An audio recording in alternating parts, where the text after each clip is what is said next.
156 জন শিক্ষানবিশ দাবাড়ুকে নিয়ে golden sporting ক্লাবের উদ্যোগে বাংলাদেশ দাবা ফেডারেশন অনুষ্ঠিত হচ্ছে অ্যামেচার দাবা চ্যাম্পিয়নশিপ।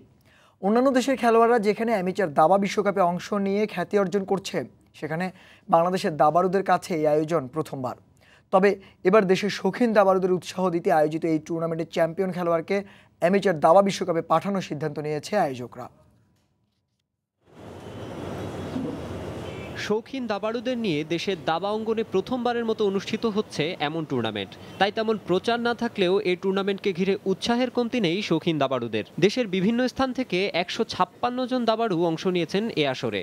অভিজ্ঞতা অর্জন বা রেটিং পয়েন্ট বাড়ানো, এমন লক্ষ্য ছাপিয়ে অংশ নেওয়ার স্বপ্নবাজ দাবা খেলোয়াড়রা এগিয়ে যেতে চান আরও বহুদূর।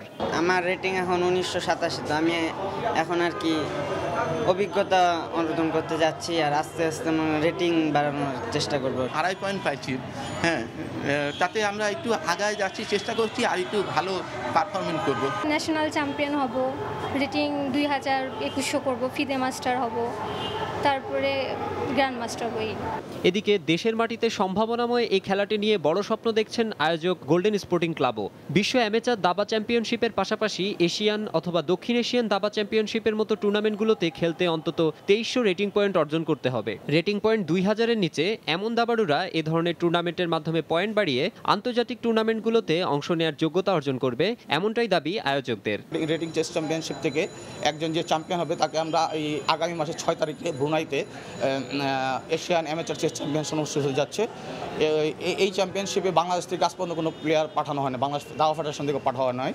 আমরা উদ্যোগ নিয়েছি, এটা যেহেতু প্রথম শুরু করেছি আমাদের উদ্যোগটা, এবার একজনকে পাঠাবো আমরা চ্যাম্পিয়নশিপে, যে এখান থেকে চ্যাম্পিয়ন হবে। আশা করব সে আমাদের আমরা যে ফল আশা করছি তার থেকে ভালো ফল দিতে পারবে। দাবার প্রতি তরুণদের মাঝে আগ্রহ বাড়াতে ফেডারেশন জমজমাট এমন আয়োজন করতে না পারলেও তা করেছে একটি ক্লাব। তাই প্রশ্ন, দাবার প্রসারে আসল দায়িত্বটা কর্তা প্রতিষ্ঠানটি কতটা পালন করতে পারছে। মাকসুম আলম খান, সময় সংবাদ, ঢাকা। প্রথমবারের মতো আয়োজিত অ্যামেচার রেটিং দাবা চ্যাম্পিয়নশিপে চ্যাম্পিয়ন হলেন ময়মনসিংহের অভিক সরকার। সেপ্টেম্বরে ব্রুনাইতে অনুষ্ঠেয় এশিয়ান অ্যামেচার দাবা চ্যাম্পিয়নশিপে পাঠানো হবে এই তরুণ দাবাড়ুকে। বৃহস্পতিবার দাবা ফেডারেশনে পুরস্কার বিতরণী অনুষ্ঠানে এমনটাই জানিয়েছেন টুর্নামেন্টের আয়োজকরা।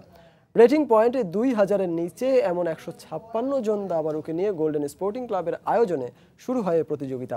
প্রথমবারের মতো আয়োজিত হলেও দেশের দাবা অঙ্গনে বেশ সাড়া ফেলে টুর্নামেন্টটি। সেখানে 7.5 পয়েন্ট নিয়ে চ্যাম্পিয়ন হন অভিক। এছাড়া প্রথম রানার্স আপ জুয়েল খান ও দ্বিতীয় রানার্স আপ হয়েছেন নাসিরউদ্দিন মাহবুব। পুরস্কার বিতরণী অনুষ্ঠানে আয়োজক ও ফেডারেশন কর্মকর্তাদের পাশাপাশি উপস্থিত ছিলেন যুব ও ক্রীড়া প্রতিমন্ত্রী শ্রী বীরেন শিকদার। এই টুর্নামেন্টে পাওয়া সাফল্যের ধারাবাহিকতা ধরে রেখে একদিন বড় দাবাড়ু হওয়ার স্বপ্নের কথা জানান বিজয়ীরা। বর্তমানে আমার রেটিং 1987, তো এই টুর্নামেন্টেও রেটিং আমার বৃদ্ধি পেয়েছে। যদি বিদেশের মাটিতেও রেটিং বৃদ্ধি করতে পারে তাহলে তো আরও অনেক ভালো লাগবে। দাবা নিয়ে তো টার্গেট সবারই থাকে যে গ্র্যান্ড মাস্টার হওয়ার, আমারও ওরকম টার্গেট রয়েছে।